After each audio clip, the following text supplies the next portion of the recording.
Hi అండి. నమస్కారం. నేను మీ గోదావరి అబ్బాయి రవితేజ. మన ఛానల్లోకి మొదటిసారి వస్తున్న వాళ్ళు మన ఛానల్ని లైక్ చేయండి, షేర్ చేయండి, సబ్స్క్రైబ్ చేసుకోండి.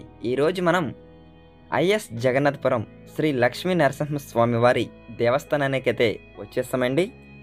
ఆంధ్రప్రదేశ్లోని జంగారెడ్డిగూడెం మండలం కేంద్రానికి 11 కిలోమీటర్ల దూరంలో ఐఎస్ జగన్నాథపురం కొండపై స్వయంభుగా వెలిసి శ్రీ లక్ష్మీ నరసింహస్వామివారి ఆలయం ఉంటుందండి.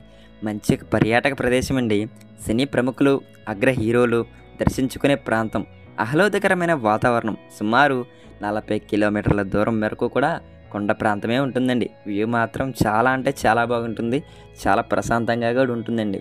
అంతర్జాతీయ నుండి సేకరణ. చుట్టూ పచ్చని చెట్లు, ఎత్తైన కొండల మధ్య కనిపిస్తుంది లక్ష్మీ నరసింహస్వామి వారి దేవాలయం. స్వామి స్వయంభుగా వెలిసి ఆ ఆలయంలో పాల పొంగలి తప్ప మరొకటి నిషేధించరండి. అక్కడ స్వామి వల్లే ఈ ప్రాంతమంతా కూడా పచ్చగా కలకలలాడుతుందని నమ్మే భక్తులు ఇక్కడ చాలామంది ఉన్నారండి. అది కూడా నిజమేనండి. విశేష పూజలను చేస్తూ తరించడం ఇక్కడ విశేషం. వివిధ ప్రాంతాల్లో లక్ష్మీ నరసింహస్వామి దేవాలయాలు ఉన్న పశ్చిమ గోదావరి జిల్లా ద్వారకా తిరుమల మండలం ఐఎస్ జగన్నాథపురంలో కొలువైన ఈ క్షేత్రానికి స్వామి భక్త సులుకుడని, స్వామి వల్లే ఇక్కడ వర్షాలు పడుతున్నాయని భక్తులు నమ్ముతున్నారండి. ఇప్పటికీ మగతాంగ మహర్షి ఈ ఆలయానికి సర్పం రూపంలో వచ్చి స్వామిని దర్శించుకుంటాడని అంటారు. ఇంతటి ప్రాముఖ్యత ఉన్న ఈ ఆలయానికి కొన్ని వందల ఏళ్ల చరిత్ర కూడా ఉందండి. అది మరి స్థల పురాణం. ఒకప్పుడు ఈ ప్రాంతం చుట్టూ అడవిలా ఉండేది. దోపిడీ దొంగల వల్ల ప్రజలు చాలా సమస్యలు ఎదుర్కొనేవారట. వ్యవసాయం చేయాలనుకున్న వర్షాలు సరిగ్గా పడేవి కావట. దాంతో తీవ్రత కరువుతో, రకరకాల వ్యాధులతో ప్రజలు నానా కష్టాలు అనుభవించేవారంటండి. తమ కష్టాలు పోవాలంటే మహర్షుల వల్లే సాధ్యమవుతుందని నమ్మిన ఈ ప్రజలకు ఇప్పటికీ రాజమహేంద్రవరం రోడ్డులో కరిచెర్ల గూడెంలో తపస్సు చేసుకుంటున్న మాతాంగ మహర్షి గురించి తెలిసిందంట. దాంతో ఆ మహర్షి దగ్గరికి వెళ్ళి తమ బాధలు చెప్పుకోవడంతో ఆయన ఈ ప్రాంతానికి వచ్చి స్వామి అనుగ్రహం కోసం తపస్సు చేయడం ప్రారంభించాడంటండి.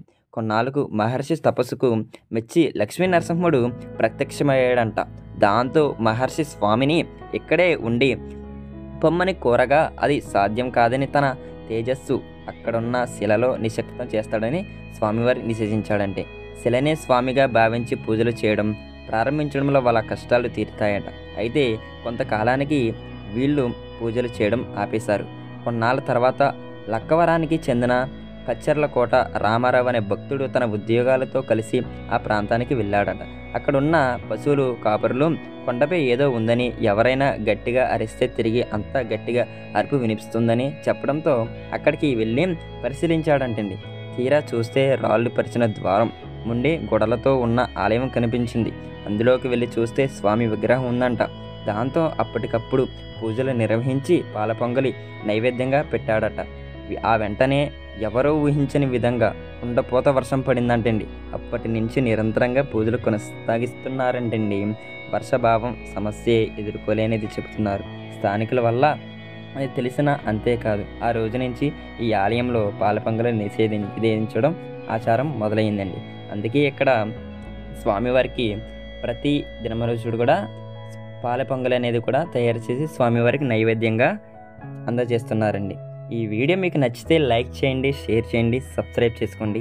మరికొన్ని వీడియోస్ కోసం మన గోదావరి అబ్బాయి అనే యూట్యూబ్ ఛానల్ని సపోర్ట్ చేస్తారని మనస్ఫూర్తిగా కోరుకుంటున్నా. శ్రీ లక్ష్మీ నరసింహస్వామివారి దేవస్థానానికి మేమైతే ఫిబ్రవరి నెల 2025 13వ తారీఖు గురువారం రోజున మేమైతే వెళ్ళామండి. దర్శన భాగ్యం అయితే మాకు చాలా అంటే చాలా బాగా జరిగిందండి. అంతా బాగా జరిగింది. అక్కడ అన్నదానం కూడా పెట్టారండి. అది చివరిలో మీకు చూపిస్తాను.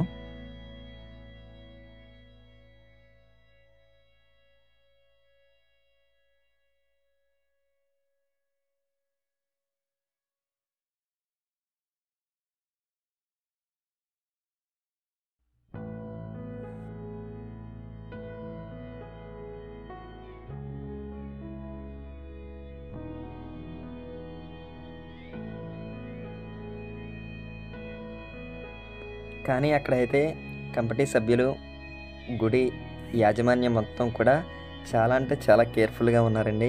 ఎవరికైనా చిన్న నీరసం వచ్చినా వాటర్ తాగడానికి వాటర్ ఉంది. అంతా మినరల్ వాటర్ ఏర్పాటు చేశారండి.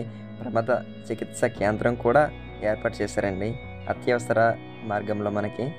ఎక్కడ చూసినా ఎటు చూసినా అంతా కూడా మనకి ఎంత సేఫేనండి.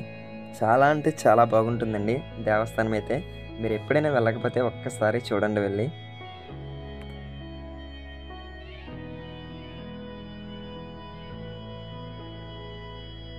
వీళ్ళందరూ కూడా దర్శనం అయిపోయాక స్వామివారి గుడిలో కూర్చొని ప్రసాదం తింటున్న భక్తులు.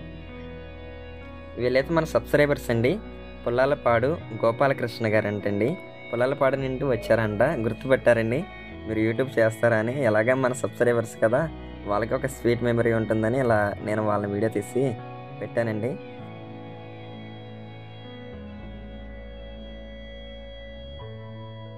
మనకి దర్శనం అయిపోయాక మనం గుడి వెనక్కి వస్తే కొంచెం ఎదురుకి నడిచి వెళితే అక్కడ అన్నదానం అనేది ఏర్పాటు చేశారండి. పప్పు వేశారు, చక్కెర పొంగల్ వేశారు, పులిహోర వేశారు, తర్వాత చట్నీ వేశారండి. ఏదేదో చట్నీ వేశారు. చాలా అంటే సాంబారి, పెరుగు, వాటర్ బాటిల్ ఇచ్చారు. చాలా అంటే చాలా బాగున్నాయండి. వంటలు అయితే చాలా బాగా చేసి పెట్టారు. మళ్ళీ మళ్ళీ తినాలనిపించింది. ఇదే అండి వీడియో. ఈ వీడియో మీకు నచ్చితే ఒక లైక్ చేయండి, షేర్ చేయండి, సబ్స్క్రైబ్ చేసుకోండి. మరింక కొన్ని మంచి వీడియోస్ కోసం ఈ గోదావరి యూట్యూబ్ అనే ఛానల్ని సపోర్ట్ చేయండి. మీ సపోర్ట్ నాకు చాలా అవసరమండి. మరొక వీడియోలో మళ్ళీ కలుద్దాం. ధన్యవాదములు.